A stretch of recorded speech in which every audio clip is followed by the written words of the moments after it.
Praise lord. దేవునికి వందనాలండి. మీ అందరికీ కూడా ప్రభు పేరట ప్రత్యేకమైనటువంటి వందనాలు తెలియజేస్తూ ఉన్నాను. అందరూ ఎలా ఉన్నారు? బాగున్నారు కదా? అందరూ బాగున్నారని తలస్తూ ఉన్నాను. ఈ యొక్క ఉదయకాలం నందుకు కూడా దేవుడు మనకిచ్చినటువంటి కొద్దిపాటి సమయాన్ని మనము దేవుని యొక్క వాక్యాన్ని మనం జ్ఞాపకం చేసుకుందాం. చూడండి ఒకసారి. సామెతల గ్రంథము 31వ అధ్యాయము, సామెతల గ్రంథము 31వ అధ్యాయము 30వ వచనాన్ని మనము జ్ఞానం చేసుకుందామండి. అందము మోసకరము, సౌందర్యము వ్యర్థము, యెహోవా యందు భయభక్తులు కలిగిన స్త్రీ కొనియాడబడును. ప్రైజ్ గాడ్, హల్లెలూయా. చిన్న ప్రార్థన చేసుకుని మనము ఈ వచనాన్ని మనము కొద్ది నిమిషాల పాటు మనం ధ్యానం చేద్దామండి. మహాగణుడా, పరిశుద్ధుడా, నీ నామమునకు లెక్కలేని స్తుతులు స్తోత్రాలు దేవా. ఇదిగో తండ్రి, కొద్ది నిమిషాల పాటు ప్రభువా నీ పరిశుద్ధ లేఖనాల నుండి ప్రభువా కొన్ని మాటలను ప్రభువా మేము ధ్యానం చేసుకునేటువంటి భాగ్యము దయచేస్తున్నటువంటి విధానాన్ని బట్టి నీకు లెక్కలేని స్తుతులు స్తోత్రాలు చెల్లించుకుంటూ నీవే మాలో ఉండి ప్రభువా మాకు అవసరమైనటువంటి మాటలను అందిస్తావని చిన్ని ప్రార్థన యేసుక్రీస్తు నామమున అడిగి వేడుకుంటున్నాను తండ్రి, ఆమేన్. Praise lord. మనం గాక చూసినట్లయితే ఈ యొక్క చదవబడినటువంటి అంశాన్ని మనం ఒకసారి జ్ఞాపకం చేసుకుందాము.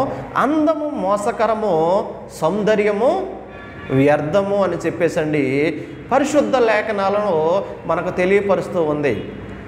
అయ్యా, మరి ఎవరైనా మనం జ్ఞాపకం చేసుకున్నట్లయితే ఎవరైనా అందవిహీనంగా ఉండాలని ఎవరు అనుకోరు. నేను కానీ ఎవరైనా మనందరము కూడా అందంగా ఉండాలని ఆశపడుతుంటాము. అయితే అందంగా ఉండటము నేరమా? అందంగా ఉంటే దేవుడికి నచ్చదా? అందం అనేది దేవుడికి ఇష్టం లేదా? మనం జ్ఞాపకం చేసుకోవాలి. ఎందుకు దేవుడు అందం కోసం మనకి వివరించాడు? ఎందుకు దేవుడు ఈ యొక్క అందం కోసం ప్రత్యేకించి ఇక్కడ మనకి రాయబడి ఉన్నది? అందము అంత మోసకరమైందా? అందము సౌందర్యము అంత వ్యర్థమైందా? మరి లేఖనాల్లో ఎందుకు ప్రభువు ఇలా రాయించి ఉన్నాడు అనేటువంటి మాటలను మనం జ్ఞాపకం చేసుకుందామండి. అందము మోసకరము, సౌందర్యము వ్యర్థము, యెహోవా యందు భయభక్తులు కలిగిన స్త్రీ కొనియాడబడునంట. ఎవరు కొనియాడబడతారో? ఎవరైతే దేవుని యందు భయము కలిగి ఉంటారో, ఏ స్త్రీ అయితే దేవుని సన్నిధిలో భక్తి కలిగి ఉంటుందో అటువంటి స్త్రీ అంటండి కొనియాడబడతదంట. ఈ రోజున నిజంగా యెహోవా యందు మనము భయము భక్తి కలిగినటువంటి స్త్రీలుగా, దేవుని యందు భయము భక్తి కలిగినటువంటి విశ్వాసులుగా, దేవుని యందు భయము భక్తి కలిగినటువంటి బిలీవర్స్గా ఈ రోజున మనము నిజంగా ఉండగలిగితే ఈ యొక్క మాటలను ఇక్కడ వివరించవలసినటువంటి అవసరం ఉండకపోయిను. అయితే మనము దేవుని యందు భయమును విడిచిపెట్టి, దేవుని యందు భక్తిని విడిచిపెట్టి, దేవుని యందు ఆసక్తిని విడిచిపెట్టి, దేవుని యందు నమ్మకంగా ఉండటము విడిచిపెట్టి ఏం చేస్తున్నామంట?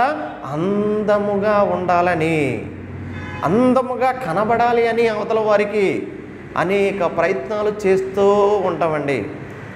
పైన హెయిర్ స్టైల్ మొదలుకొని కింద అరికాలకు ఉన్నటువంటి గోళ్ళకు కూడా మనము ఏం చేస్తామండి? గోల్డ్ రంగులను వేస్తూ ఉంటారండి స్త్రీలు.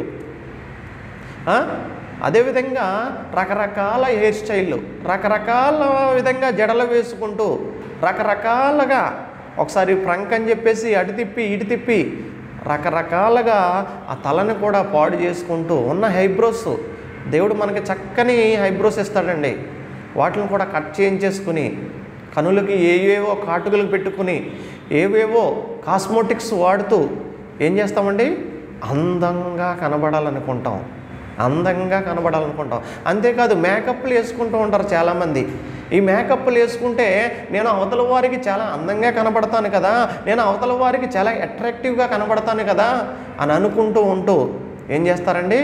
ఉన్నటువంటి దేవుడిచ్చినటువంటి సౌందర్యాన్ని విడిచిపెట్టేసి, దేవుడిచ్చినటువంటి అందాన్ని విడిచిపెట్టి, దేవుడు నీ దేహాన్ని నీకు అలంకరణగా ఇస్తే ఈ లోక సంబంధమైనటువంటి అలంకారాలన్నిటినీ ఈ దేహానికి నింపేసి లిప్టిక్స్ అని, ఐబ్రోస్ అని, ఇంకా టాటూస్, లేడీస్ కూడా టాటూస్ అని రకరకాల వస్త్రాలు ధరించుకుంటూ దేహాన్ని బయటికి కనబడే విధంగా ఆ యొక్క సారీస్ కట్టుకుంటూ ఆ యొక్క వస్త్రాలు వేసుకున్నటువంటి డ్రెస్ని ఇక్కడ వరకే కట్ చేసుకుంటూ దేహాన్ని బయటకు చూపించాలని, నేను అందంగా కనబడాలని ఏం చేస్తుంటారండి? విశ్వ ప్రయత్నాలు చేస్తూ ఉంటారండి. ఈ రోజున చాలామంది 90% ప్రజలు మనకి ఇటు రీతిగానే కనబడుతూ ఉంటారండి. 90% మహిళలు ఇటువంటి విధంగానే పైగా చివరగా దేవుని సన్నిధిలోనికి వెళ్తున్నప్పుడు కూడా దేవుని సన్నిధిలో కూడా నేను అందంగా కనబడాలని, దేవుని సన్నిధిలోనికి వచ్చి దేవుని సన్నిధిలో కూర్చున్నప్పుడు దేహంపై పెట్టేటువంటి దృష్టిని దేవుని యొక్క వాక్యం మీద కూడా పెట్టట్లేదండి. ఉన్నామా లేదో ఒకసారి ఆలోచన చేయండి. అనేకసార్లు దేవుని సన్నిధిలో చాలామంది స్త్రీలు అయితే తల మీద ముసుగు వేసుకోకుండానే దేవుని సన్నిధిలో కూర్చుంటారండి. మరి వాక్యమేమో దేవుని సన్నిధిలో కూర్చున్నటువంటి స్త్రీలు ఎలా ఉండాలో చక్కగా వివరించింది. కానీ ఈ లోక సంబంధమైనటువంటి విషయాలపై దృష్టి పెట్టి ఈ లోకమైనటువంటి మనుషులకు అందంగా కనబడాలని చెప్పేసి ఏం చేస్తుంటారండి? రకరకాలైనటువంటి కాస్మోటిక్స్ని, రకరకాలైనటువంటి మొత్తం పౌడర్స్ని అన్నీ ముఖానికి అత్తుకుని చాలామందిని చూస్తుంటాం. అద్దం ముందుకు వెళ్తే గంటల తరబడి ఇక్కడ ఏముందయ్యా, ఇక్కడ ఏముంది, మొత్తం ఇలా మొత్తం ఏం చేస్తుంటారండి? మొత్తం లేని దానిని ఏదో ఇంకా బయటికి, దేవుడు నాకు ఇంత అందాన్ని ఇచ్చాడు ఇది చాలు అనుకోమండి. మనము లేనటువంటి వాటిని పుయ్యాలి అని ముఖానికి, లేనటువంటి వాటిని బయటికి చూపించాలి అవతల వారికి అని చెప్పేసి విశ్వ ప్రయత్నాలు చేస్తూ ఉంటాం. ఇంత ప్రయత్నాలు చేస్తున్నప్పుడు మరి వాక్యం ఏం చెప్తుంది? నువ్వు అందంగా తయారవ్వు, నువ్వు సౌందర్యంగా తయారవ్వు, నువ్వు అందంగా కనబడితేనే కానీ దేవుని సన్నిధిలో నీ దేవుడు నీ ప్రార్థన వినడు అని చెప్పింది ఆ వాక్యము. జ్ఞాపకం చేసుకోవాలి ఈ మాట. చాలామంది పెళ్లి సంబంధాలకు వెళ్తూ ఉంటారండి. అబ్బాయిలు వెళ్తుంటారు, అమ్మాయిలు కూడా అబ్బాయిలు చూస్తూ ఉంటారు. అమ్మాయిని చూడడానికి వెళ్ళినటువంటి వరుడు ఎవరైతే వివాహం చేసుకోవాలనుకుంటున్నాడో ఆ యొక్క యువకుడు ఏం కోరుకుంటాడయ్యా ముఖ్యంగా అంటే ఏం కోరుకుంటాడండి? ముఖ్యంగా 2-3 కోరుకుంటాడండి. ఈ రోజుల్లో మనం చూస్తున్నాము. మంచి జాబు కోరుకుంటాడు, మంచి అందంగా ఉండాలనుకుంటాడు, మంచి పైసలు కట్నం కావాలని కోరుకుంటుంటారు. అందరూ ఇలాగే ఉన్నారు. ఇప్పుడు ఎవరిని తప్పుపట్టడానికి లేదు. సేవకులు ఇలాగే ఉన్నారు, సేవకుల పిల్లలు అలాగే ఉన్నారు, దేవుని వాక్యాన్ని బోధిస్తున్నవారు అలాగే ఉన్నారు, చివరికి వివాహం చేసేవారు అలాగే ఉన్నారు, వివాహానికి పిల్లనిచ్చేవారు కూడా అట్టి రీతిగానే ఉన్నారు. కాబట్టి వివాహానికి వెళ్ళినటువంటి వరుడు ఏం కోరుకుంటాడండి? అందంగా ఉండాలి నా భార్య, నేను చేసుకునేటువంటి అమ్మాయి చాలా అందంగా, చాలా సౌందర్యవంతంగా, ఇంకెవ్వరూ ఇంత అందంగా ఉండకూడదు అని చెప్పేసండి కోరుకోండి. న్యాచురల్గా అందంగా ఉన్నటువంటి అమ్మాయిని చేసుకోవడం తప్పులేదు. న్యాచురల్గా దేవుడు మనకు సిద్ధపాటు చేసినటువంటి ఎముకలో ఎముక, మాంసంలో మాంసాన్ని మనము ఎన్నిక చేసుకోవడంలో తప్పులేదండి. కానీ దీనికోసము అమ్మాయి వారు ఏమనుకుంటారంటే మరి పెళ్లి సంబంధం వారు వరుడు వస్తున్నారు కాబట్టి అమ్మాయిని ఇంకా అందంగా చూపించాలని చెప్పేసి వాళ్ళు ఏం చేస్తుంటారండి? లేనిపోని మేకప్లతో, లేనిపోని కాస్మోటిక్స్తో, లేనిపోని అందాల వైపు వాళ్ళు తయారు చేస్తూ ఉంటారండి. తయారు చేసినప్పుడు వరుడు వెళ్ళి ఆ యొక్క వధువును చూసినప్పుడు చూడడం వెంటనే ఏముంది? అంతా మేకప్పే కదా, అంతా రంగులే కదా, అంతా కాస్మోటిక్సే కదా, చూడగానే నచ్చుతుంది. చూడగానే అబ్బాయి కూడా నచ్చుతాడు. ఎందుకని? వివాహం చేసుకోవాలని వెళుతున్నటువంటి పురుషులు కూడా ఈ రోజున వాళ్ళు అందానికి మెరుగులు దిద్దుకుని లేని అందాన్ని ఇంకా రెట్టింపు చేసుకుని వెళ్ళి కనబడుతుంటారండి. వెళ్ళి కనబడిన తర్వాత పెద్దల సమైక్యంలో ఏం చేస్తారండి?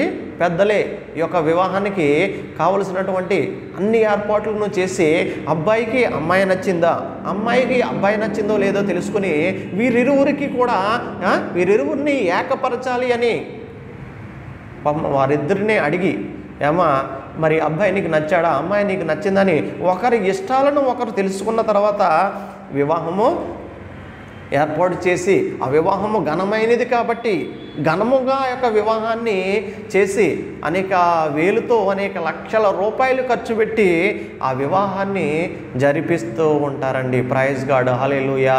ఎందుకంటే దేవుడు అన్నాడు, అన్నిటికంటే వివాహము ఘనమైనదిగా దేవుడు ఎంచాడు. ఈ ఘనమైనటువంటి వివాహాన్ని ఎన్నుకున్నటువంటి ఆ యొక్క పురుషుడు, వధువుగా ఎన్నుకున్నటువంటి పురుషుడు 3 రోజులు అయిపోయిన తర్వాత, పెళ్ళి అయిపోయిన 3 రోజులకి ఏమైపోతుందండి, ఆటోమేటిక్గా మేకప్లు ప్యాకప్లు అన్నీ అయిపోతాయి. న్యాచురల్గా చూస్తాడు. న్యాచురల్గా చూసిన తర్వాత తన భార్య మీద ఏం కలుగుతుందండి, అరే నేను చూసినప్పుడు చాలా అందంగా కనిపించింది, ఈరోజేంటి ఇలా ఉంది, నేను చూసిన అమ్మాయి ఈమెనా కాదా, నేను చాలా హై లెవెల్లో ఊహించుకుని వెళ్ళాను, నా భార్య ఇలా ఉండాలని నేను వెళ్ళాను, అలా కనబడ్డది నాకు, కాబట్టి ఈమెను చేసుకోవాలని నేను ఇష్టపడితే ఈమెంట్రా బాబు ఈ రోజున ఇలా ఉంది అమ్మాయి అనుకుంటుంది. నేను కోరుకునేటువంటి అబ్బాయి మంచి హ్యాండ్సమ్గా ఉండాలనుకున్నాను, మంచి స్మార్ట్గా ఉండాలనుకున్నాను, నేను చూసినప్పుడు అంతే హ్యాండ్సమ్గా కనబడ్డాడు, అంతే స్మార్ట్గా కనబడ్డాడు, తీరా వారం రోజులు అయినప్పటికీ జుట్టంతా ఏమో తెల్లబడిపోయి ఉన్నది, ముఖమంతా కమిలిపోయి ఉన్నది, నేను కోరుకున్నది ఇటువంటి పర్సన్ కాదే అని ఆమె కూడా మనసులో అనుకొని అలా అలా అలా అలా రోజులు గడుస్తున్న కొలది భార్య మీద బోరు కొట్టి, భార్య మీద అసూయ కలిగి, భర్త మీద అసూయ కలిగి చిల్లరగా చిన్న చినుకుగా ఏమవుతున్నాయండి ఈ రోజున గొడవలు స్టార్ట్ అవుతున్నాయి. దీని అంతటికి కారణం ఏంటి? అందము కాదా? అందంగా ఉండడం కాదనట్లేదు నేను, అందంగా ఉండడం తప్పు కాదు. దేవుని వాక్యము అందము మోసకరం అంద కానీ అందంగా ఉండకూడదని ఎక్కడ చెప్పలేదు. మీరు అందంగా ఉండకూడదు, మీరు అందవిహీనంగా ఉండండి అని దేవుని వాక్యం మనకు తెలియపరుస్తుందా? లేదు కదా. మనమే లేనిపోనివి కల్పించుకొని, లేనిపోనివి పోసుకొని అందంగా కనబడాలి అని, సౌందర్యంగా కనబడాలి అని, అట్రాక్టివ్గా కనబడాలి అని లేనిపోని తాయెత్తులను, లేనిపోని పై పూతలను, లేనిపోని ఫెయిర్ అండ్ లవ్లీలను మేకప్ వేసుకుని కనబడ్డ తర్వాత, అసలు రూపము కనబడిన తర్వాత ఒకరిని ఒకరు ఇష్టపడలేనటువంటి స్థితిలోనికి వెళ్ళిపోయి ఏం జరుగుతుంది? సంసారాలు ఏమైపోతున్నాయి? 3 నాళ్ళ ముచ్చటగా మిగిలిపోతూ ఉన్నాయి. కాబట్టి దేవుడు ఏం చెప్పాడయ్యా అంటే, అందము మోసకరము, అది నిన్ను మోసం చేస్తుందయ్యా. నువ్వు నిజంగా అందంగా ఉన్నదని నువ్వు వివాహం చేసుకుంటున్నావేమో, నిజంగా అందంగా ఉన్నాడని నువ్వు ఇష్టపడుతున్నావేమో, ఒకానొక రోజు వచ్చినప్పుడు, ఒకానొక స్థితి వచ్చినప్పుడు ఆ అందం ఉండకపోవచ్చు. ఏజ్ పెరుగుతున్న కొలది ఏమైపోతుంటుందండి? అందం అనేది తగ్గిపోతుంటుంది, శరీరం అనేది చీకిపోతూ ఉంటుంది, శరీరం అనేది మెత్తబడిపోతూ ఉంటుంది. యవ్వనంలో ఉన్న బలము ఉండే కొలది ఉంటుందండి, యవ్వనంలో ఉన్నటువంటి అందము ఉండే కొలది ఉంటుందా? కాబట్టి దేవుని వాక్యం ఏం తెలియజేస్తుందంటే, అందాన్ని చూసి నువ్వు ఇష్టపడకూడదు, అందాన్ని చూసి నువ్వు ప్రేమించకూడదు. ఒకానొక స్థితి వచ్చినప్పుడు ఆ అందమే లేకపోవచ్చు. నువ్వు చూడవలసింది ఏంటంటే ఆమె యొక్క గుణాన్ని చూడాలి, ఆమె యొక్క మనస్సును చూసి వివాహం చేసుకోవాలి. కానీ ఏదో అందంగా ఉందని, సౌందర్యంగా ఉందని వివాహం చేసుకుంటున్నావేమో, తీరా అస్సలు రూపము బయట పడిన తరువాత నీ మనసులో ఒకలాంటి నెగిటివ్ ఫీలింగ్స్ వస్తాయేమో. ఒకసారి జ్ఞాపకం చేసుకో. నేనంటాను వివాహం చేసుకునేటువంటి స్త్రీ పురుషులిద్దరూ న్యాచురల్గా చూసుకుని వివాహం చేసుకోవాలండి. న్యాచురల్గా చూసుకుని, ఎటువంటి పై మేకప్లు, ఆఖరికి ఈ రోజున ప్రసంగాలు చేయడానికి వచ్చేవాళ్ళు కూడా మేకప్లు వేసుకుంటున్నారు. దేవుని వాక్యాన్ని చెప్పడానికి వచ్చేవాళ్ళు కూడా మేకప్ వేసుకుని, మంచి టై కట్టి, మంచి సూటు బూటు వేసుకుని వస్తేనే కానీ వాళ్ళు కూడా వాక్యం చెప్పలేకపోతున్నారు. నువ్వు అలాగుంటేనే దేవుని వాక్యము వింటారా? వినేవాళ్ళు కూడా ఎలాగ తయారవ్వరండి. మంచి బెంజ్ కార్లో వచ్చి మంచి అందంగా తయారవి వస్తేనే కానీ వీళ్ళు కూడా వాక్యాన్ని వినలేని స్థితిలోకి వెళ్ళిపోయింది ఈ రోజున క్రైస్తవ లోకం. ఉన్నామా ఈ రోజున అటువారిగా? అందాన్ని చూసి మోసపోతూ ఉన్నామా? సౌందర్యాన్ని చూసి మనము మోసపోతూ ఉన్నామా? ఈ రోజున దేనిని మనం ఇష్టపడుతున్నామో, దేవుని వాక్యాన్ని ఉన్నది ఉన్నట్టుగా కాక మనం వినగలిగితే అందాన్ని ఎందుకు కోరుకుంటామండి? వివాహం చేసేటువంటి పిల్లల యొక్క తల్లిదండ్రుల మనస్తత్వం కూడా ఇలాగే ఉంది. నా కోడలు అందంగా ఉండాలి, తప్పులేదు, న్యాచురల్గా చూసుకోవాలి. అబ్బాయికి అమ్మాయికి మ్యాచ్ అయితే ఇద్దరు ఓకే, పర్ఫెక్ట్గా ఉన్నారు, మేడ్ ఫర్ ఈచ్ అదర్, ఒకరి కోసం ఒకరు పుట్టారు, వీరు ఈమె కోసమే ఈయన పుట్టాడు, ఈయన కోసమే ఈమె పుట్టిందని న్యాచురల్గా వివాహం చేస్తే సరిపోయాను. వీళ్ళకి అందం కావాలి, వీళ్ళకి డబ్బు కావాలి, వీళ్ళకి ఆస్తులు కావాలి. ఒక ఆమెను చూశానండి, ఒక ఆమెను చూశాను. పెళ్ళికొడుకు ఎలాగున్నా పర్వాలేదు కానండి గవర్నమెంట్ జాబ్ అయి ఉండాలి, పెళ్ళికొడుకు ఎలాగున్నా పర్వాలేదు కానండి వాళ్ళకి ఆస్తులు ఉండాలి. గవర్నమెంట్ జాబ్ కాపురం చేస్తుందా? ఆస్తులుంటే ఆస్తులు కాపురం చేస్తుందా?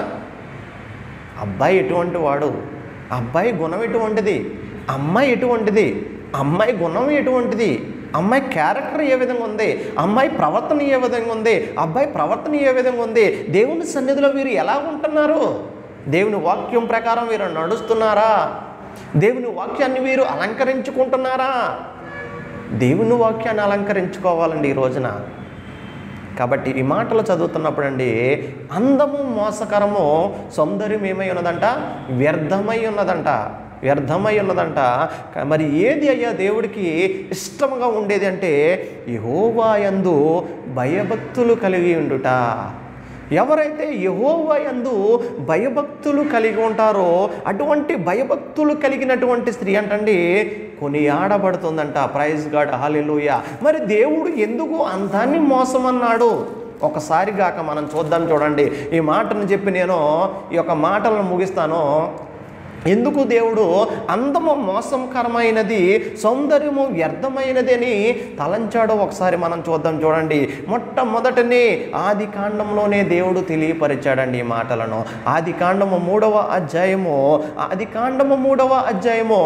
6వ వచనాన్ని మనం జ్ఞాపకం చేసుకున్నప్పుడు అండి దేవుడు ఎందుకు అందము మోసకరం అన్నాడో ఇక్కడ మనకు చక్కగా వివరించారండి. చూద్దాం. చూడండి ఆ మాటలను. 6వ వచనం, 3వ అధ్యాయము 6వ వచనాన్ని చూస్తున్నాం మనం. స్త్రీ ఆ వృక్షము ఆహారమునకు మంచిదియు, ఎలా కనబడ్డదండి ఆ వృక్షము?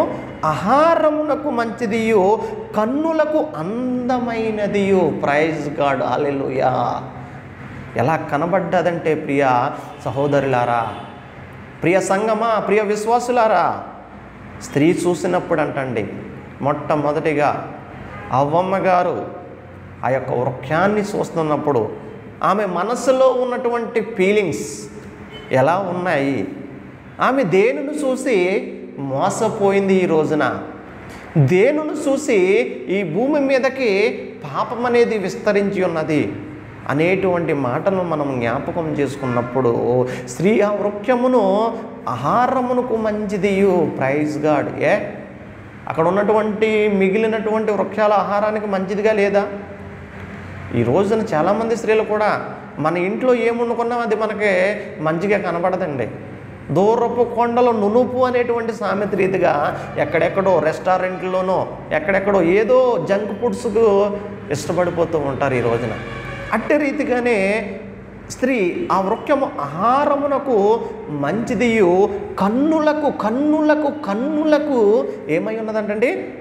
కన్నులకు అందమైనదియు. ఇంకా చూద్దాం. చూడు, వివేకమిచ్చు రమ్యమైనది అయినా, చూడండి, వివేకమిచ్చు రమ్యమై నదియునై ఉండుట చూచినప్పుడు ఆమె దాని ఫలములలో కొన్ని తీసుకుని తిని తనతో పాటు తన భర్తకును ఇచ్చెను. ప్రైజ్ గాడ్, హల్లెలూయా. ఎలా కనబడ్డదంటండి ఆ వృక్షము?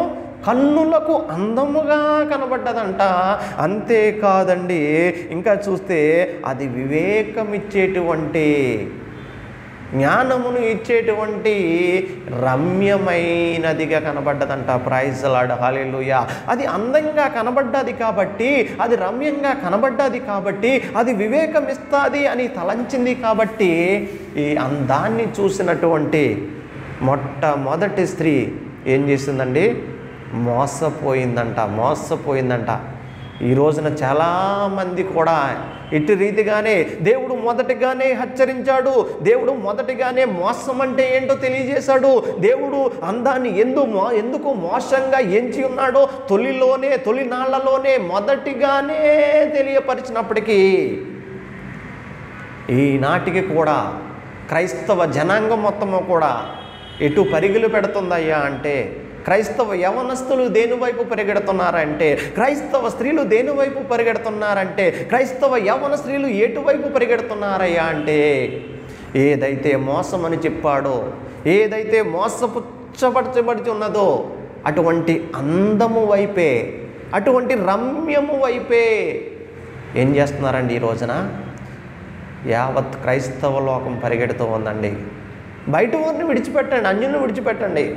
ఎందుకంటే వారికి వాక్యం తెలీదు, దేవుని యొక్క పరిశుద్ధ లేఖనాలు వారికి తెలియదు కాబట్టి, దేవుని యొక్క మాటలు వారికి తెలియదు కాబట్టి, ఏది మోసమో ఏది మంచో వారికి తెలియదు కాబట్టి వారిని పక్కన పెడదాం. దేవుని సన్నిధిలో ఉన్న నీవు, దేవుని వాక్యాన్ని బోధిస్తున్న నీవు నేను, దేవుని సన్నిధిలో ప్రార్థిస్తున్న నీవు నేను ఏం చేస్తున్నాం? అందము వైపు పరిగెడుతున్నామా? రమ్యంగా కనబడితే వాటి వాలిపోతూ ఉన్నామా?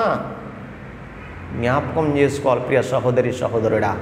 ఈ మాటలు వింటున్నప్పుడు ఎందుకు దేవుడు అందాన్ని మోసము అని అన్నాడు, ఎందుకు దేవుడు సౌందర్యాన్ని వ్యర్థమన్నాడో ఒకసారి మనం జ్ఞాపకం చేసుకోవాలి. ప్రైజ్ గాడ్, దేవునికి వందనాలండి. కాబట్టి ఇక్కడ చూసినప్పుడు స్త్రీ వృక్షమును చూసి ఆహారమునకు మంచిది అని భావించి ఏం చేసిందంటండి?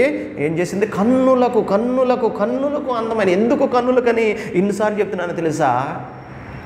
మనం అవతరు వారి కన్నులకు ఎలా కనబడాలనుకుంటున్నామండి ఈ రోజున? అందంగా కనబడాలనుకుంటున్నాం. దేవుడిచ్చిన శరీరాన్ని ఇష్టపడట్లేదు, దేవుడిచ్చిన నేత్రాలను ఇష్టపడట్లేదు, దేవుడిచ్చినటువంటి తల వెంట్రుకలను ఇష్టపడట్లేదు, దేవుడిచ్చినటువంటి ఐబ్రోస్ని ఇష్టపడట్లేదు, దేవుడిచ్చినటువంటి లిప్స్ని ఇష్టపడట్లేదు, దేవుడిచ్చినటువంటి గోళ్ళను మనం ఇష్టపడట్లేదు. ఏదో లేనిది పూసుకుని, ఏదో కన్నులకు కాటుకలను పూసుకుని ఈ రోజున ఏం చేస్తున్నామో? కన్నులకు అందముగా అవతల వారికి కనబడాలని ఈ రోజున విశ్వ ప్రయత్నాలు చేస్తూ కుటుంబాలు సర్వనాశనం అయిపోవడానికి గల మనము కుటుంబాలు విచ్ఛిన్నమైపోవడానికి గల కారణము ఎవరైతున్నామండి ఈ రోజున? తల్లిదండ్రులైన వారు అలాగే ఉన్నారు. ముఖ్యంగా దేవుని యొక్క సేవకులు కూడా జ్ఞాపకం చేసుకోవాలండి ఈ రోజున. మనం వివాహానికి ఇరు కుటుంబం వాళ్ళని సిద్ధపరుస్తున్నప్పుడు, మనం వివాహాలని చేయాలి అనుకున్నప్పుడు, లేదు పెళ్లి సంబంధాలు చూస్తున్నప్పుడు మనం ఖచ్చితంగా చెప్పాలి, కొన్ని విషయాలు హెచ్చరించాలి ఖచ్చితంగా. నిజంగా క్రైస్తవ లోకం అందం వైపు పరిగెడుతుంది ఈ రోజున. కావలసింది అందము కాదు, కావలసింది మంచి గుణవతి అయిన భార్య దొరుకుట అరుదు, అట్టిది ముత్యము కంటే విలువైనదని దేవుడు చెప్పాడు. గుణాన్ని చూడండిరా బాబు, క్యారెక్టర్ చూడండిరా. నీ భార్య నీకు సరి అని ఈడు చూడ మంచి గుణము కలిగి ఉందా లేదా, నిన్ను ఒక భర్తగా ఎగిరి చేస్తుందా, ఒక బానిసగా చూస్తుందా? ఒకసారి నువ్వు చూడరా. అందము వైపు పరిగెట్టకరా. అందము మోసమురా, సౌందర్యం వ్యర్థమురా, అది శాశ్వతం కాదురా. ఈ దేహం ఉన్నంత వరకే ఆ అందం ఉంటుందిరా, ఈ దేహం ఉన్నంత వరకే ఆ సౌందర్యం ఉంటుందిరా. ఏదో ఒక రోజున ఈ అందము ఈ సౌందర్యము మట్టిలో కలిసిపోతుందిరా. నువ్వు చూడవలసింది సౌందర్యము కాదురా, నువ్వు చూడవలసింది అందము కాదురా. ఏదో ఒక సందర్భంలో ఆ యొక్క అందము సౌందర్యము అంతా వెళ్ళిపోతే నీ పరిస్థితి ఏంటి? ఒకసారి ఆలోచన చేయరా బాబు అని దేవుడు చక్కగా గుణవతిని చూసుకోరా. గుణవతి అయిన భార్య దొరుకుట అరుదురా, అరుదురా. అటువంటి అరుదైనటువంటి భార్యను నువ్వు సంపాదించుకొని హ్యాపీగా ఈ భూమిని నింపండి, విస్తరించండి, సుఖంగా జీవించండి అని దేవుడు తెలియపరుస్తూ ఉంటే ఏం చేస్తున్నామండి ఈ రోజున? మనము అందము వైపు పరిగెడుతూ ఉన్నాము, సౌందర్యము వైపు పరిగెడుతూ ఉన్నాము. ఏది దేవుడు వ్యర్థము అన్నాడో, ఏది దేవుడు మోసము అన్నాడో అటువంటి వ్యర్థమైన వాటి వైపు, అటువంటి మోసకరమైనటువంటి వైపు ఈ రోజున మనందరము కూడా ప్రయాణిస్తూ పరుగులు పెడుతూ ఉన్నాం కదా.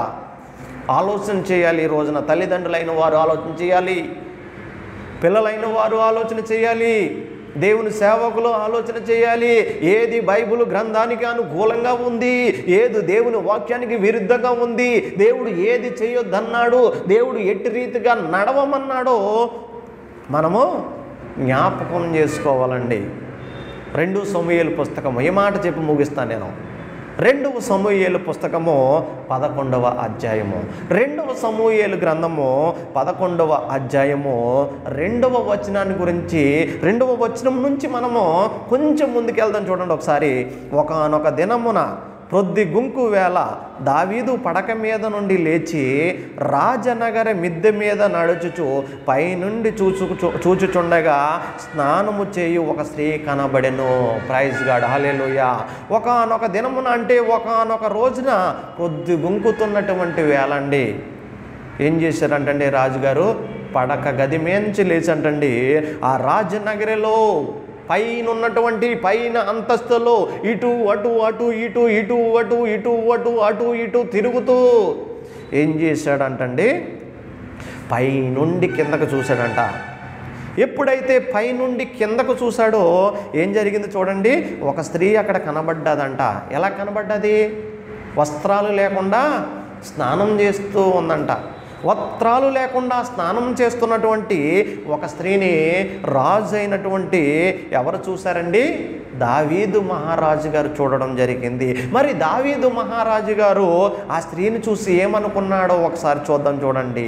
ఆమె బహు సౌందర్యవతి అయి ఉండి చూచి దావీదు దాని సమాచారం తెలుసుకొనుటకై ఒక దూతను పంపెను. అతడు వచ్చి ఆమె ఎలీయము కుమార్తెయు హిత్తీయుడగు ఊరియాకు భార్యయునైన బెత్షెబా అని తెలియజేయగా దావీదు దూతల చేత ఆమెను పిలువనంపెను.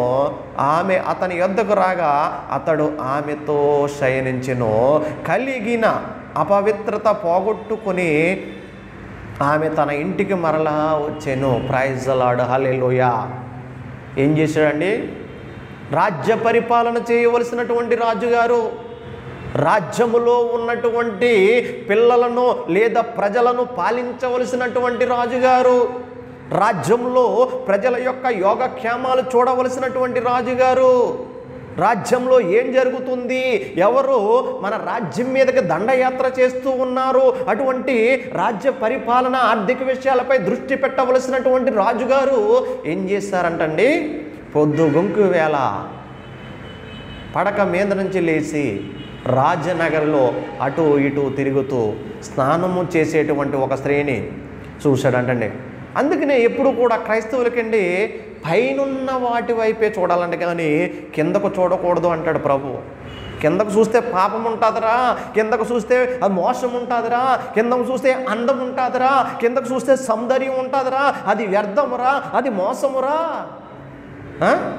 అని దేవుడు తెలియజేస్తే ఏం చేశాడండి, రాజ్యనగరం మీద ఇటు అటు రాజ్య విషయాల వైపు దృష్టి పెట్టవలసినటువంటి రాజుగారే స్నానము చేస్తున్నటువంటి, ఆల్రెడీ పెళ్ళైనటువంటి, ఆల్రెడీ వివాహం జరిగినటువంటి, ఆల్రెడీ ఒకరికి భార్య అయినటువంటి, ఊరియాకు భార్య అయినటువంటి బెత్షెబాను చూసుకున్నాడండి.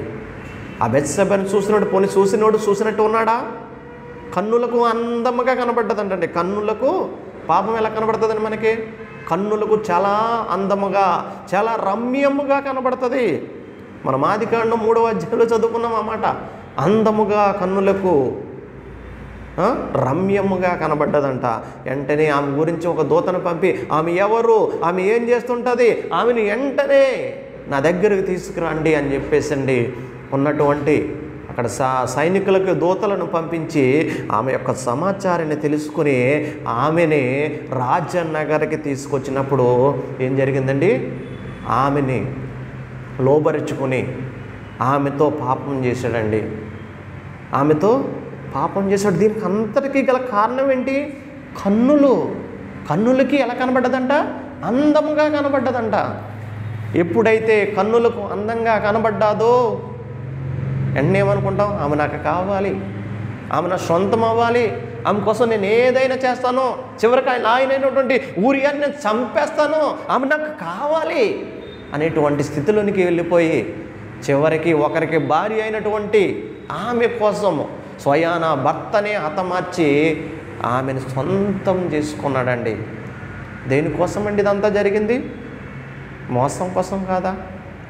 అందం కోసం కాదా? అందుకనే దేవుని యొక్క వాక్యాలు తేటగా తెలియపరుస్తూ ఉన్నాయి. అందము మోసకరము, సౌందర్యము వ్యర్థము. అందము మోసకరము, సౌందర్యము వ్యర్థము. యెహోవా యందు భయభక్తులు కలిగినటువంటి స్త్రీ ఏం చేస్తుందంటండి? కొనియాడబడుతుంది. ఇలా చూసుకుంటూ పోతే అనేక రెఫరెన్స్లు మనం చూడొచ్చండి. లేయా ఎలా కనబడ్డదంట? షెకెముకి అందంగా కనబడ్డదంట. లేయా అందంగా కనబడ్డది. ఎందుకు అందంగా కనబడ్డది? తన స్నేహితురాలను చూడాలని ఏం చేసిందండి? పిక్నిక్కి వెళ్ళినట్టుగా తన మొత్తం ఉన్నటువంటి అన్ని ముఖానికి అన్ని కాస్మెటిక్స్ అన్నీ రాసుకుంటూ, ఐబ్రోస్ దుద్దుకుంటూ, అన్నీ ధరించుకుని ఏం చేసిందంటండి? ఆ యొక్క వీధులలో నడుచుకుంటూ వెళ్తున్నప్పుడు ఆ షెకెము యొక్క కన్నులు లేయా మీద పడ్డాయండి. ఎప్పుడైతే లేయాను చూశాడో, ఎప్పుడైతే అందంగా కనబడ్డాదో, ఎప్పుడైతే సౌందర్యంగా కనబడ్డాదో, ఆ మోసంలో పడిపోయినటువంటి షెకెము ఆమెను బలవంతం చేసి ఆమెని బలవంతంగా అనుభవించాడండి. బలవంతంగా. దేనికి కారణం ఇది? ఇది దేనికి కారణమై ఉన్నది? ఎందుకు ఇలా జరిగింది? దేవుడు మొదటిగానే హెచ్చరించలేదా? దేవుడు మొదటగానే మనకు తెలియపరచలేదా? అందము మోసకరమని చెప్పలేదా? సంసోను చూద్దాం. సంసోను కూడా ఆ దెలీలా వైపు పరిగెట్టాడు అంటే, ఒక న్యాయాధిపతి అయినటువంటి సంసోను, దేవుని ఎరిగినటువంటి సంసోను, నాజీరు చేయబడినటువంటి సంసోను, ప్రత్యేకించబడినటువంటి సంసోను పాపంలో పడిపోవడానికి గల కారణం ఏంటి? ఈ రోజున జ్ఞాపకం చేసుకుంటే అందము. కన్నులకి ఎలా కనబడ్డదండి దెలీలా? అందముగా, అప్సరసల కనబడ్డది. కాబట్టి తనని బంధించి తన కన్నులను కూడా పీకించేటువంటి స్థితికి చేరిపోయాడు అంటే దానికి కారణము అందము కాదా? జ్ఞాపకం చేసుకోవాలి. ఈ రోజున అందం వైపు పరిగెడుతూ ఉన్నావా? అందం కోసం వెతుకుతూ ఉన్నావా? అందం లేకపోతే బ్రతకలేను అనుకుంటున్నావా? జ్ఞాపకం చేసుకోవాలి. అందము శాశ్వతము కాదు. ఏదో ఒక రోజున అందము మళ్ళీ మట్టిలో కలిసిపోయేదే. కాబట్టి వివాహం చేసుకునేటువంటి పురుషులు, వివాహం చేసుకునేటువంటి స్త్రీలు, ముఖ్యంగా క్రైస్తవ యువతి యువకులు జ్ఞాపకం చేసుకోవలసినటువంటి మాటలు ఏంటంటే, అందానికి ప్రాముఖ్యత ఇవ్వడం కాదు, కట్న కానుకలకు ప్రాముఖ్యత ఇవ్వడం కాదు, కానీ గుణవతి కోసము మంచి లక్షణములు, అర్థం చేసుకునేటువంటి మనసు, క్రీస్తును ధరించుకున్న మనసు, అంతేకాదు యెహోవా యందు భయభక్తులు కలిగినటువంటి పురుషుడై ఉన్నాడా? యెహోవా యందు భయభక్తులు కలిగినటువంటి యువతి అయి ఉన్నదా? స్త్రీ అయి ఉన్నదో జ్ఞాపకం చేసుకోవాలి. యెహోవా యందు భయభక్తులు కలిగిన స్త్రీ. అయ్యా, మరి ఇది స్త్రీల కోసం చెప్పాడు, మా కోసం కాదు కదా అని అనుకుంటారా చాలామంది. స్త్రీ అనగా సంఘమునకు సాదృశ్యము. సంఘం అనగా ఇందులో పురుషులు ఉంటారు, స్త్రీలు ఉంటారు, అందరూ కూడా సంఘంలోకి వస్తారు. కాబట్టి ఈ యొక్క సంఘం ఎలా ఉండాలండి? భయభక్తులు కలిగి ఉండాలి. లోక విషయాల్లో పరిగెట్టకూడదు, లోక ఆచారాల వెంట పరిగెట్టకూడదు, కానీ దేవుని వైపే దృష్టి పెట్టాలి. మరి సమయం చాలా అవుతుంది కాబట్టి నా ఈ మాటలు ముగిస్తూ, ఈ రోజున మనం దేనిని వెతుకుతున్నాం, దేని వెంట మనం ప్రయాణం చేస్తూ ఉన్నాం, దేనికోసం ప్రాకులాడుతున్నాము, దేనికోసం ప్రయాణం చేస్తూ ఉన్నాము, దేనితో మనం జత కట్టాలనుకుంటున్నాం, దేని వైపు వెంబడిస్తూ ఉన్నాము, దేని చేత మోసపరచబడుతున్నాము, దేని చేత పాపములో పడిపోతున్నాము, దేని చేత పాపమునకు జీతమైనటువంటి మరణము వైపు మనం వెళ్తున్నామో జ్ఞాపకం చేసుకుంటూ ఈ కొద్ది మాటలను మన హృదయాల్లో భద్రపరుచుకుని నీరు కట్టి ఫలింప చేయబడునుగాక. Praise lord. చిన్న ప్రార్థన చేసుకుని ముగించుకుందామండి. ప్రభువా, నీకే వందనాలు దేవా. ఇదిగో తండ్రి, మరి ఒక దినమునందు ప్రభువా నీ అద్భుతమైనటువంటి మాటలతో అందము మోసకరము, సౌందర్యము వ్యర్థము, యెహోవా యందు భయభక్తులు కలిగిన స్త్రీ కొనియాడబడునని ప్రభువా నీ మాటల చేత ప్రభువా నాతో మాట్లాడావు ప్రభువా. మాతో మాట్లాడుతున్నందుకు నీకు వందనాలు, స్తోత్రాలు చెల్లించుకుంటూ ఇదిగో తండ్రి, మా యొక్క ప్రభువా సహోదరులు ఎవరైనా ప్రభువా వీటి వెంట పరిగెడితే ఇది కాదు శాశ్వతము, ఇది మోసము, ఇది వ్యర్థము, ఇది నరకంలోనికి తీసుకుని పోబడుతుంది, ఇది నరకంలోనికి మిమ్మల్ని నెట్టివేయబడుతుంది అని హెచ్చరిస్తూనే ప్రభువా ఈ రోజున క్రైస్తవ యువతీ యువకులు వివాహం చేసుకోవాలనుకున్నప్పుడు వారు ఇచ్చేటువంటి ప్రాముఖ్యత అందము అని, ఆ అందాన్ని కాదు కానీ మంచి గుణాన్ని చూడండి అని, మంచి లక్షణము, మంచి మనసు, మంచి భయము, మంచి భక్తి, మంచి విధేయత కలిగి ఉండాలని నీ శ్రేష్టమైనటువంటి అమూల్యమైనటువంటి మాటల ద్వారా మాట్లాడినందుకు నీకు స్తుతులు స్తోత్రాలు చెల్లించుకుంటూ, నీవు చెప్పిన మాటలపై ప్రభువా మా మనస్సును ఉంచుకుని అట్టి రీతిగా నడుచుకునే భాగ్యం దయచేస్తావని చిన్ని ప్రార్థన యేసు క్రీస్తు నామమున అడిగి వేడుకుంటున్నాం తండ్రి. Amen, amen, amen. ప్రైజ్లాడండి. మరి మీ అందరికీ నా యొక్క ప్రత్యేకమైనటువంటి వందనాలు తెలియజేస్తూ ఉన్నాను. ఇంతవరకు దేవుని వాక్యాన్ని మీరు చాలా శ్రద్ధగా విన్నందుకు మీకు ప్రత్యేకమైనటువంటి వందనాలు. ఇంకా ఎవరైనా మన ఛానల్ని సబ్స్క్రైబ్ చేసుకోకపోతే వెంటనే మన ఛానల్ని సబ్స్క్రైబ్ చేయండి, లైక్ చేయండి, షేర్ చేయండి. అదేవిధంగా మన పరిచర్య గురించి ముఖ్యంగా మీరు ప్రార్థన చేయండి. ఇంకా అనేకమైనటువంటి దేవుని వాక్యాలను, దేవుని యొక్క మాటలను మనందరము కూడా నేర్చుకుందాం. మరి మరొకసారి మీకు ప్రత్యేక వందనాలు తెలియజేస్తూ మే గాడ్ బ్లెస్ యూ.